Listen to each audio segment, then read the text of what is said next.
వేయడం జరిగింది.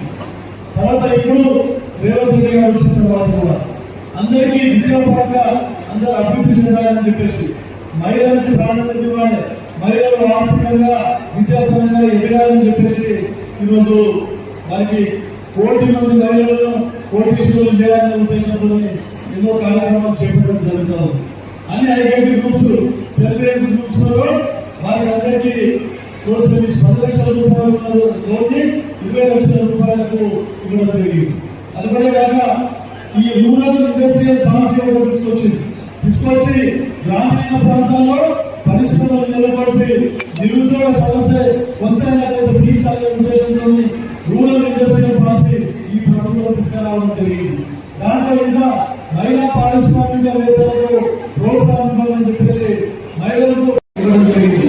అది కూడా కాకుండా మీరందరికీ ఇప్పుడు ఇంతకుముందు స్కూల్లో విద్యాపరంగా విద్యను ప్రోత్సహించడానికి వారికి స్కూల్ కమిటీస్ అనేది ఇప్పుడు స్కూల్ కమిటీస్ కూడా మహిళలకే ఐకేపీ మహిళలకు వీళ్ళకే అక్కడ ఇచ్చి ప్రభుత్వ పాఠశాలలో కూడా ఎలాంటి సదుపాయాలు అవసరం ఉన్నాయి, విద్యాపరంగా ఎలా ముందుకు తీసుకుపోవాలి, అందరినీ ప్రభుత్వ పాఠశాలలో చేరి చదువుకునే విధంగా ప్రోత్సహించాలని చెప్పేసి దాంతో వాటి డ్రెస్సులు ఏదైతే యూనిఫామ్స్ ఉన్నాయో వాటిని కూడా మహిళలకి ఇవ్వాలి.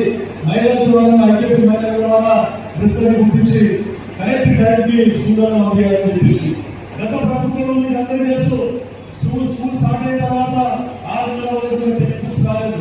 కానీ ఈ ప్రభుత్వం మొట్టమొదటి రోజు స్కూల్ ఓపెనింగ్ రోజే అందరికీ యూనిఫామ్స్ మరియు బుక్స్ కూడా ఇచ్చిన కనుక ఈ ప్రభుత్వం చెప్తాను.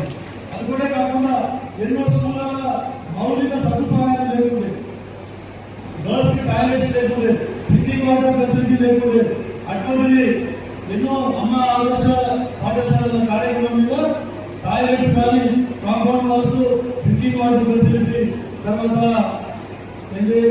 సోలార్ సిస్టమ్, సోలార్ ద్వారా ఉచిత కరెంట్ ఇవ్వాలి హై స్కూల్స్ అని చెప్పి ఆ కార్యక్రమం చెప్పండి.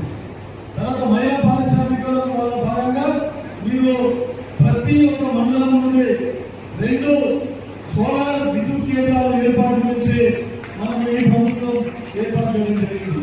ఎక్కడైతే సబ్స్టేషన్ దగ్గర ప్రభుత్వ స్థలాలు ఉంటే 4 నుంచి 5 ఎకరాలు వారికి అందరికీ ఈ సోలార్ ఎనర్జీ తయారు చేసే విధంగా వారికి బ్యాంకు ద్వారా 300 కోట్లు మనకు రుణం ఇచ్చి 40 లక్షలు సంఘాల ద్వారా సెంట్రల్ గ్రూప్ ద్వారా వారికి అంటే వారికి ఒక విధాల విద్యుత్తులు వారికి తయారు చేసుకుని కానీ మళ్ళీ ప్రభుత్వం కొన్ని ప్రతి ఒక్క